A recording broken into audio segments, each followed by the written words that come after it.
तीन तिगाड़ा काम बिगाड़ा। तीन बहुओं के रवैये से सासू माँ बहुत परेशान थी। दरअसल बात ये थी कि तीनों बहुओं में किसी बात को लेकर अनबन हो गई थी।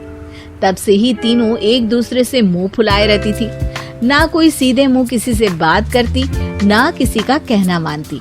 पड़ोसी भी इस बात को जानते थे और जाने कैसे कैसे बातें भी करते। इसीलिए सासू माँ ने तीनों बहुओं को तुरंत अपने कमरे में बुलाया। मैं कई दिनों से देख रही हूँ, तुम तीनों अलग अलग सारे काम कर रही हो। ये सब नहीं चलेगा, तीनों को मिलकर ही काम करना पड़ेगा। सास की बात सुनकर एकदम से बड़ी बहू बोल उठती है। नहीं मम्मी जी, मैं इन दोनों के साथ कुछ नहीं कर सकती। मैं इस घर की बड़ी बहू हूँ, फिर भी ये मेरा कहना बिल्कुल भी नहीं मानती। अरे जेठानी जी, जानबूझकर मुझे डबल काम करवाती है आप। और छोटी मुझसे टेढ़े मुंह ही बात करती है। इन दोनों के बीच हमेशा सैंडविच बन जाती है मेरी, और मैं हमेशा आलू की तरह बीच में मसली जाती हूँ। मम्मी जी, इन दोनों को लगता है कि मैं छोटी हूँ तो इनके पैरों तले दब जाऊंगी, लेकिन नहीं, मेरा भी उतना ही अधिकार है जितना इन दोनों का है। बड़ी आई दोनों मेरी चुगली करने के लिए, मुझे क्या कम समझ रखा है। तीनों बहू एक दूसरे से बहस करने लगती है और सास दोबारा ये देखकर टेंशन में आ जाती है और सबसे कहती है, चुप हो जाओ, अब से तुम तीनों सारे काम एक साथ करोगी। आंख बंद करके एक दूसरे की बात सुनोगी। तुम तीनों इस बात को गांठ बांध लो, वरना अगली छुट्टियों में तुम्हारा अपना मायके जाना कैंसिल। सास की बातें सुनकर डर के मारे तीनों हामी भर देती हैं। जी मम्मी जी, मैं समझ गई। हाँ मम्मी जी, जैसा आप कहें। आप जो कहेंगी मैं वही करूंगी। तीनों बहू सास की बात को गांठ बांध लेती है और वादा करती है कि अब से सारे काम वो तीनों एक साथ मिलकर ही करेंगी। ये सब देखकर सास खुश हो जाती है और वहाँ से चली जाती है। नीचे जाकर वो देखती है कि घर में शर्मा जी आए हुए होते हैं। सास जोर से आवाज लगाकर कहती है, अरे बहू, जरा चाय बनाकर तो लाना, शर्मा जी आए हैं। सास की बात सुनकर तीनों बहू तुरंत किचन की ओर भागती है और चाय बनाना शुरू कर देती है। मुझे तो एकदम मसाले वाली कड़क चाय पसंद है, तो हम शर्मा जी के लिए मसाले वाली चाय ही बनाएंगे। अरे नहीं दीदी, गर्मी के मौसम में मसाला चाय कौन पीता है? मैं तो शर्मा जी के लिए इलायची वाली चाय ही बनाऊंगी। ये कैसी बात कर रही हैं आप दोनों? मेरी मम्मी ने सिखाया है कि मेहमान को ज्यादा दूध और शक्कर वाली चाय देनी चाहिए, वरना वो घर वालों को कंजूस समझते हैं। तो मैं तो शर्मा जी को ऐसी ही चाय दूंगी। तीनों बहुएं अपने अपने तरीके से चाय में शक्कर, मसाला, पत्ती सब डाल देती है। उबलने के बाद तीनों मिलकर चाय बाहर लेकर जाती है और शर्मा जी और सासू माँ को देती हैं। चाय पीने के बाद शर्मा जी सासू माँ को देखकर शर्मा जाते हैं और शर्मिंदा महसूस करते हैं कि आखिर उन्होंने चाय पीने के लिए हामी क्यों भरी। सासू माँ भी चाय पीना शुरू करती है और कहती हैं, अरे बहू, ये कैसी चाय बनाई है? चाय है या मीठे दूध की बासुंदी?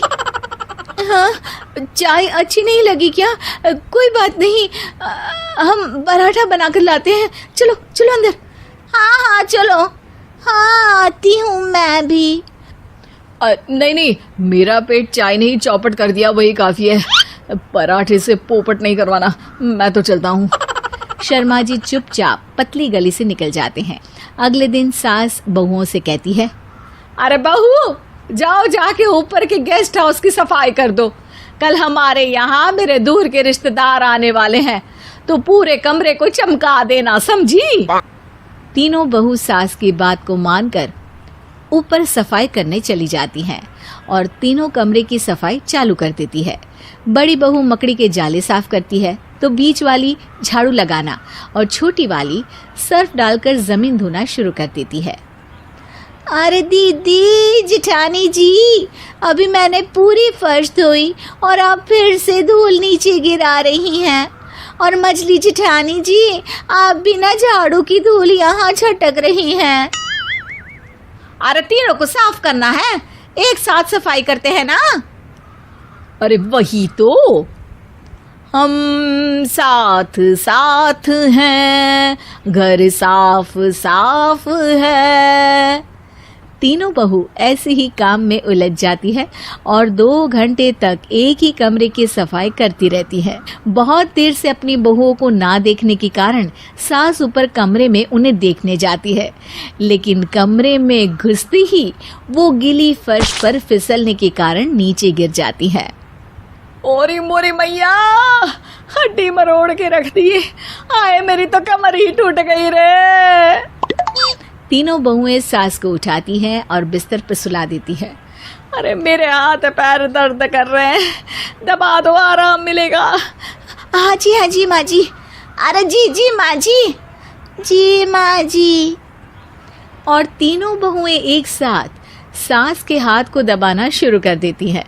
माँ की तो चीख ही निकल जाती है और नतीजा ये होता है कि सास के बचे हुए शरीर में भी दर्द उठ जाता है। हाय राम, ये क्या कर दिया तुम तीनों ने।